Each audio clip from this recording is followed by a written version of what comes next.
Nous sommes devant toi, Seigneur, c'est un immense privilège pour nous. Et nous sommes heureux de savoir que tu es celui-là qui nous oriente.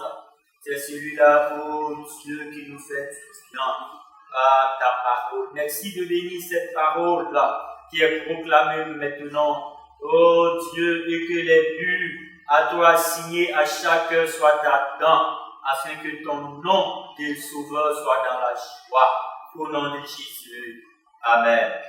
Peuple de Dieu, nous voulons avec vous faire lecture de ce passage qui se trouve dans Éphésiens le chapitre 5, le verset 14. Éphésiens le chapitre 5, le verset 14, nous lisons la parole de Dieu. C'est pour cela qu'il est dit, réveille-toi, toi qui dors, relève-toi d'entre les morts, et Christ t'éclairera. De cette lecture biblique, nous vous proposons le thème suivant, réveille-toi, toi qui dors. Bien-aimés, le Seigneur, n'est-ce pas, au travers de ce thème, voudrait attirer l'attention d'un frère, d'une sœur, qui, n'est-ce pas, malheureusement, en cette période difficile, est en train de somnoler, est en train de dormir au plan spirituel. Et en apportant ce message, notre but est d'amener chaque chrétien, n'est-ce pas, à être vivant et à être réveillés spirituellement, afin de demeurer dans une communion dynamique et éclairée en Jésus-Christ. Ici, le Seigneur est passé par Paul, son serviteur, pour interpeller l'église d'Éphèse. Et aujourd'hui, c'est la même chose pour un frère ou une sœur, vous qui m'écoutez et qui, n'est-ce pas, le savez en vous jaugeant à la lumière de la parole de Dieu, vous savez que vous avez faibli. Vous savez que vous êtes en train de dormir. Vous savez que vous êtes en train de somnoler. Et c'est vous, n'est-ce pas, que le Seigneur interpelle en disant « Réveille-toi, toi qui dors ». Oui, parce que le Seigneur ne veut pas que ses enfants soient sujets à l'assouplissement ni au sommeil. Parce que les temps que nous vivons nous interpellent, bien-aimés frères et sœurs. Peuple de Dieu, à davantage nous approcher du Seigneur Jésus-Christ et à être constant dans notre marche et à être constant dans notre relation avec lui de façon personnelle et individuelle.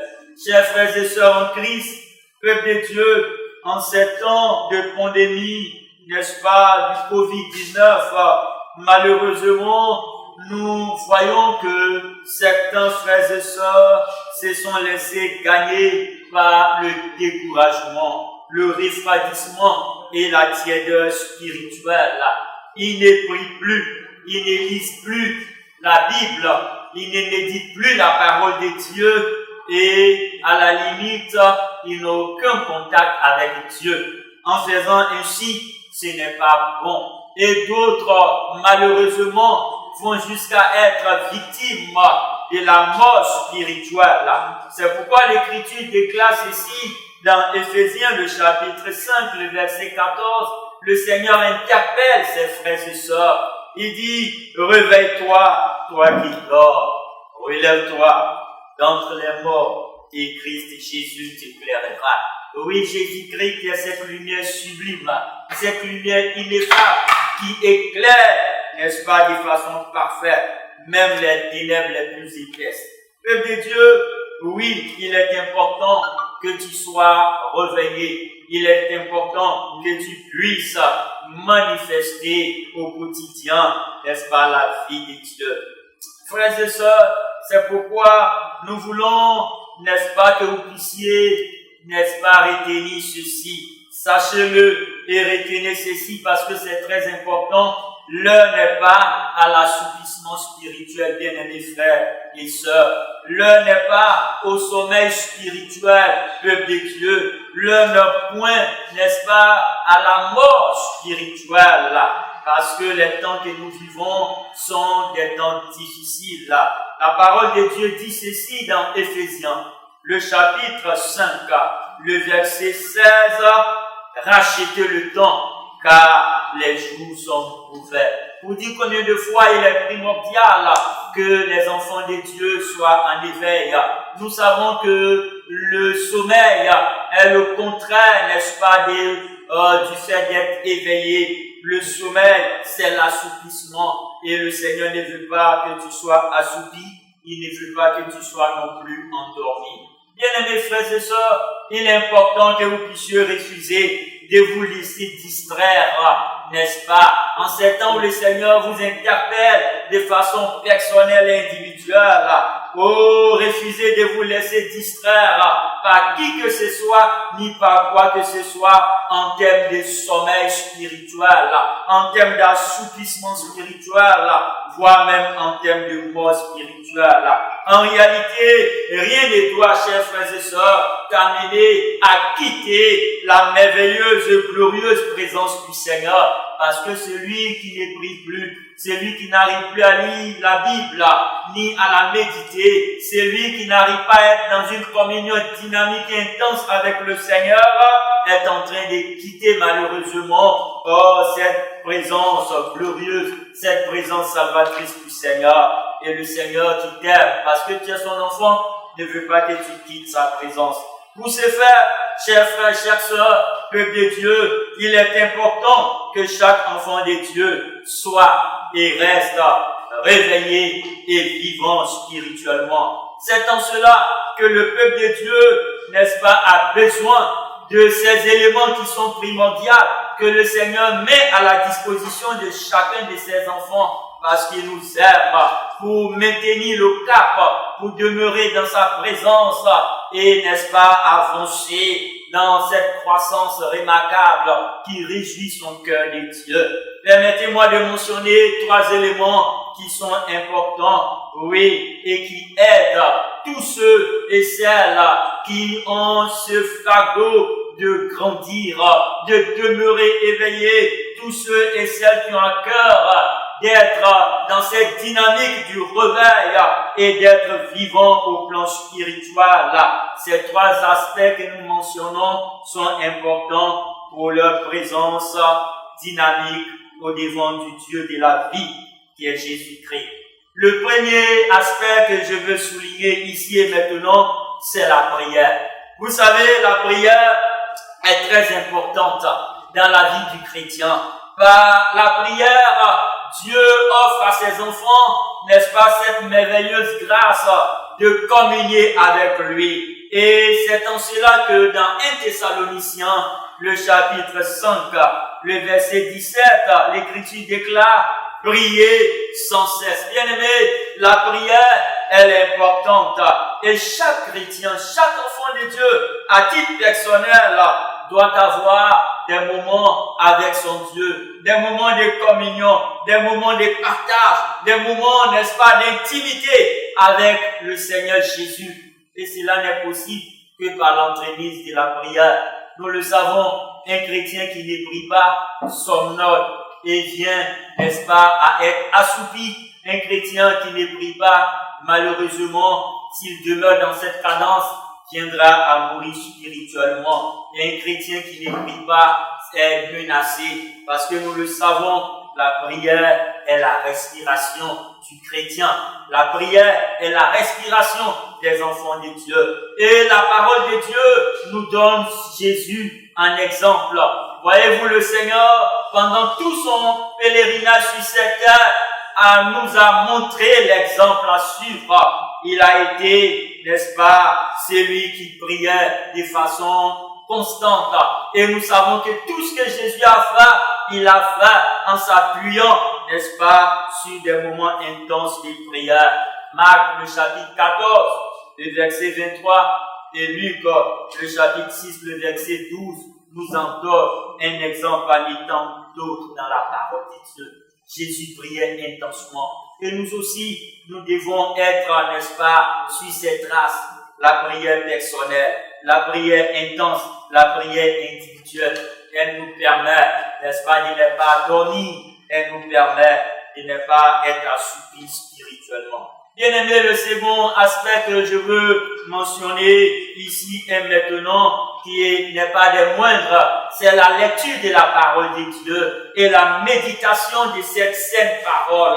Nous savons que la parole de Dieu est cette nourriture riche, cette nourriture qui est indispensable à la croissance de chaque enfant de Dieu. Et de façon individuelle, de façon personnelle, chacun de nous a besoin de lire la Bible, a besoin de la méditer, a besoin, n'est-ce pas, de permettre au Saint-Esprit d'ouvrir notre intelligence, n'est-ce pas, sur la pensée de Dieu par l'entremise de sa parole. Et c'est ainsi que l'enfant de Dieu grandit. Et en grandissant, il grandit en statut parfait. Et notre Père Céleste est dans la joie, comme tout parent humain qui, n'est-ce pas, voit son enfant grandir chaque jour et il en est fier. Dieu est également fier de ses enfants qui grandissent parce qu'ils sont nourris par sa parole riche, n'est-ce pas, la parole de Dieu. Bien-aimé, et le Seigneur ne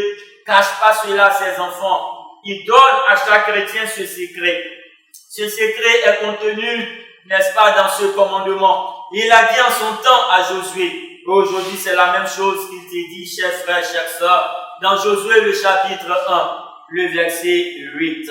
Il dit que ce livre de la loi, en parlant de la parole de Dieu, en parlant, n'est-ce pas, de la Bible, il dit que ce livre de la loi ne s'éloigne point de ta bouche. Et dites-le jour et nuit, pour agir fidèlement selon tout ce qui est écrit, car c'est alors que tu auras du succès.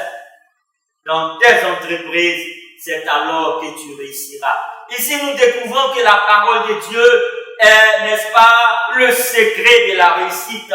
La parole de Dieu est le secret du succès. Combien de fois le monde est en quête de succès, le monde est en quête de réussite, mais l'enfant de Dieu qui est plongé dans la lecture de la parole de Dieu, l'enfant de Dieu qui est plongé dans la méditation des Saintes Écritures, il est l'objet de succès, il est l'objet de réussite, parce que Dieu le conduit, Dieu l'oriente au travers de sa merveilleuse parole. Bien aimé, le troisième aspect dont nous voulons faire mention, qui est nécessaire pour que spirituellement vous soyez réveillés, que spirituellement vous soyez vivants devant le Seigneur. Ce troisième élément est, n'est-ce pas, le fait d'être baptisé, n'est-ce pas, du Saint-Esprit, rempli du Saint-Esprit, et bien plus, se soumettre entièrement au Saint-Esprit, en lui permettant, chers frères, chères sœurs, en lui permettant, peuple de Dieu, de vous conduire, de vous orienter, de vous diriger dans ce monde trouble, dans ce monde agité, dans ce monde, n'est-ce pas, des ténèbres pour ceux qui n'ont pas le Seigneur. Mais gloire soit rendue à Dieu, puisque nous qui sommes en Jésus-Christ, n'est-ce pas, nous sommes éclairés par cette lumière éternelle, cette lumière ineffable. C'est pourquoi le Seigneur le dit dans Éphésiens, le chapitre 5, le verset 18, il dit, ne vous enivrez pas des vents, c'est de la débauche. Soyez au contraire remplis du Saint-Esprit. Peuple de Dieu, rempli du Saint-Esprit, permet au Seigneur de te conduire et te diriger. Nous voulons ici attirer l'attention de chaque frère pour dire, le Dieu qui t'a sauvé te veut réveiller. Le Dieu qui t'a sauvé te veut vivant au devant de sa sainte face. Quand il te regarde avec ses yeux de Dieu, comment est-ce qu'il te voit?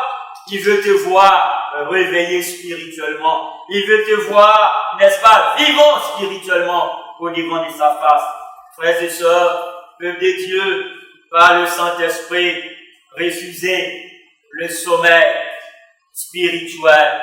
Refusez la mort spirituelle. Restez toujours réveillés et vivants spirituellement dans une communion intense, dans une communion dynamique, dans une communion fidèle avec le Seigneur Jésus-Christ, par l'entremise, n'est-ce pas, de la prière, par l'entremise de la lecture et de la méditation de la parole de Dieu, et par le fait d'être baptisé, rempli du Saint-Esprit, et se laisser conduire chaque jour par le Seigneur Jésus. Que le Seigneur Jésus vous bénisse. Et vous qui étiez jusqu'à présent en train de dormir, ce soir le Seigneur vous interpelle. Réveille-toi, toi qui dors. Et toi certainement qui malheureusement était mort spirituellement, laisse le Seigneur te toucher par son esprit, n'est-ce pas, alors que tu as pris conscience de l'état duquel, n'est-ce pas, où tu te trouvais, un état inerte, un état sans vie. Laisse le Saint-Esprit te toucher maintenant là où tu nous écoutes, afin que tu sois réveillé, ressuscité pour la gloire de Dieu. Seigneur notre Dieu, nous voulons prier maintenant pour tous ceux, celles qui, n'est-ce pas, malheureusement, sont endormis, spirituellement, sont assoupis. Je prie maintenant par le Saint-Esprit que tu les touches, notre Dieu, au nom de Jésus-Christ de Nazareth, et par le Saint-Esprit, tu les aides à être réveillés, à sortir de leur sommeil spirituel, à sortir de leur assoupissement spirituel, au nom de Jésus-Christ de Nazareth, et à triompher du sommeil pour être en éveil devant ta face. Et je voudrais, par le Saint-Esprit, en élevant la voix, confier à toi tous ceux qui sont morts devant de ta face. Tu es le Dieu de la vie, tu es le Dieu de la résurrection, par le Saint-Esprit, là où nous écoute, Seigneur, touche-les, et que tout ce qui était inerte, tout ce qui était mort, tout ce qui était sans vie en eux, par le Saint-Esprit, oh Dieu, touche-les, ressuscite vie du Dieu vivant rentre en eux, afin que, Seigneur, ils soient des dignes chrétiens, des dignes serviteurs, des dignes disciples de Jésus-Christ. Merci pour le réveil. Merci pour, oh Dieu, la grâce que chacune a maintenant. Non seulement d'être réveillé spirituellement, mais d'être vivant. Et par le Saint-Esprit, tu maintiens cette flamme et tu maintiens cet éveil dans la vie de mon frère, dans la vie de ma soeur, dans la vie de ton peuple, dans la vie de ceux qui nous ont écoutés et même ceux qui nous écoutent maintenant pour la première fois, qui certainement n'avaient pas, oh Dieu, donné leur cœur à Jésus par le Saint-Esprit, oh Dieu, qu'ils capitulent devant ta face et Seigneur, qu'ils se donnent à toi afin, Seigneur, qu'ils entrent dans ce merveilleux registre des enfants des Dieu et que toute la gloire te revienne parce que tu es le Dieu de la vie. Au nom de Jésus. Amen.